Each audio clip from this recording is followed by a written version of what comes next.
Hello and welcome to World Leaders.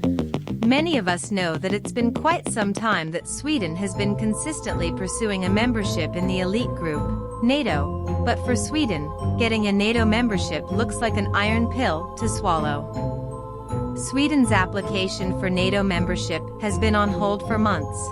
And do you know the reason for it? Well, the Turkish and Hungarian governments have been acting as tall rock mountains in front of Sweden's bid. They have been very reluctant and presenting their veto power to stop Sweden from joining NATO. As we all know, it needs all member nations' consent to add a new country into NATO. But the question arises as why Turkey and Hungary are showing their back towards Sweden. Well, on digging deep, it appears they have their own self-interests. For Turkey, to counter Russian aggression, they need the state-of-the-art fighter jets, the F-16s from the United States. They have been trying hard to get the F-16s for long now. So quite cleverly, they are using their veto power to negotiate with the US by adopting the give-and-take policy. This is what the US President Joe Biden had to say about this issue. Too, I spoke to Erdogan. And congratulated Erdogan, and he still wants to work on something on the F-15s. I told him we wanted to deal with Sweden until I get that done, and so we'll be back in touch with one another. But it was basically a congratulatory call. Now, in case of Hungary, the reasons are quite different.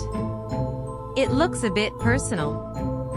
The Hungarian Prime Minister Viktor Orbán is furious at Sweden for accusing him for cracking down on media rights, freedom of speech, violating rule of law and curbing democracy.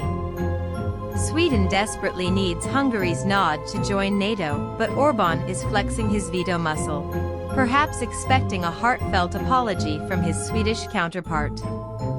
However, the main player, the United States, doesn't look interested in Hungary's stance. The US presses hard on Hungary to remove its blockage, but Hungary is busy pouring water on Sweden's dream. This doesn't go down well with the United States, as it seems the US has decided to punish Hungary. A US Senator, Jim Risch, has blocked a $735 million arms sale to Budapest, which is understood to be citing its arrogant stance on Stockholm. Still, Budapest doesn't appear buckling down, saying they were not expecting the arms anyway. So, quite apparently, both Ankara and Budapest look prepared to lock horns with Stockholm. Last year, Finland and Sweden both had applied to join NATO together. While Finland made grand entry into NATO when it was crowned with NATO membership on 4th of April, 2023, Sweden is still struggling like a pendulum.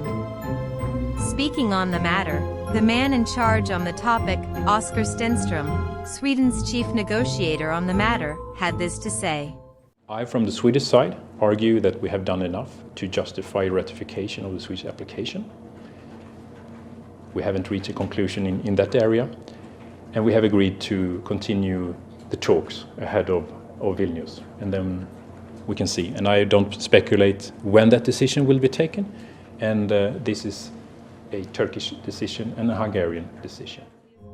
The United States, which seems to be running out of patience because of Turkey and Hungary's tough stance, nonetheless, continues to play the role of savior for Sweden.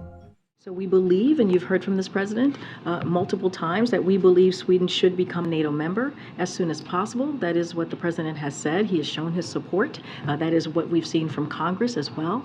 And so, look, we're going to continue to stay steadfast.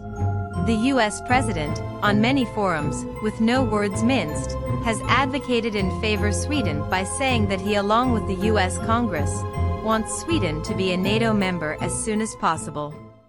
And soon, Sweden, and the alliance, as soon as possible. It will happen, I promise you.